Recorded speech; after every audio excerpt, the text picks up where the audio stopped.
away from the comforts and routines of home for so long.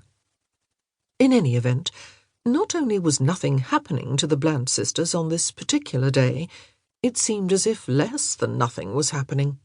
Their business of darning other people's socks had been slow that week, so Jaundice and Kale had already finished mending the few they'd been given. The daily oatmeal and weak tepid tea and cheese sandwiches and flat soda had been consumed. The grass growing had been observed, and the Bland sisters were several hours away from bedtime and its accompanying rituals. Nevertheless, they succeeded in passing the time. Jaundice found solace in tying knots in a piece of string. Knots had become her new hobby, ever since the Bland sisters had been tied up by their toes and nearly keel-hauled by pirates, and Kale occupied herself with her favourite of all chores, cleaning the bathroom, which she accomplished with her implement of choice, an old toothbrush. It was in the middle of scrubbing the inside of the toilet tank that Kale suddenly dropped the aforementioned toothbrush. Normally, this sort of mishap would cause her to cry out, as no one, not even a Bland sister, wants to have to reach into the murky waters of a toilet tank to retrieve anything. But in this case, Kale was too preoccupied to make any sort of noise.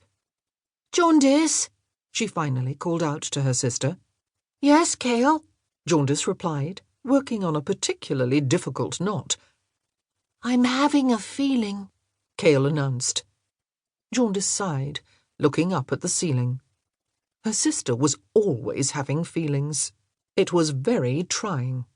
Not so long ago, Kale had a feeling, and the Bland sisters were subsequently kidnapped by the aforementioned pirates, forced into menial labour and stranded, if only temporarily, on a deserted island.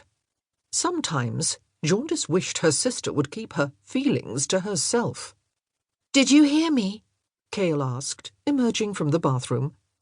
"I heard you," said Jaundice. "So what kind of feeling are we talking about this time?" "I'm having a feeling something's about to happen," said Kale. "And what happened after you started having this feeling?" Jaundice asked. Kale thought for a moment.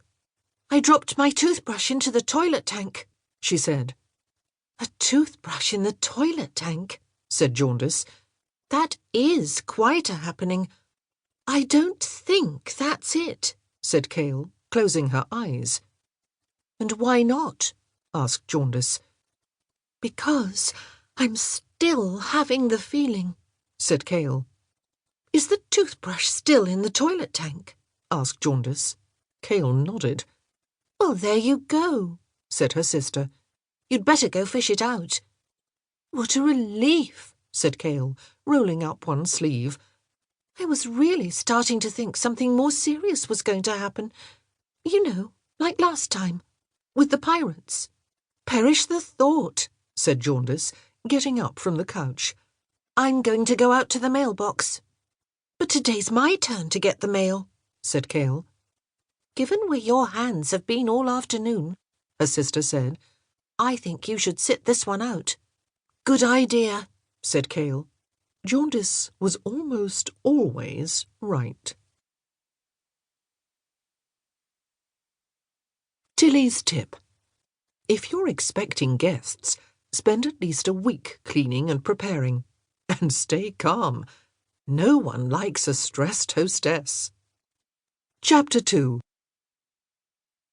The Bland sisters' mailbox was a metal box nailed to a wooden pole. A red flag on the box would be turned up by the neighbourhood postal carrier, Miss Penny Post, if mail had been delivered. Jaundice and Kale had learned this the hard way. Recently, they discovered that several years of correspondence had accumulated in the mailbox, as neither of them had been checking it regularly. Today, the red flag was up. Jaundice felt a twinge of excitement. She had signed up for a subscription to a magazine called Nuts for Knots, and was very much looking forward to her first issue. Unfortunately, upon opening the mailbox, Jaundice beheld an envelope far too small and thin to hold any periodical. "We've got a letter," Jaundice announced as she returned to her place on the couch.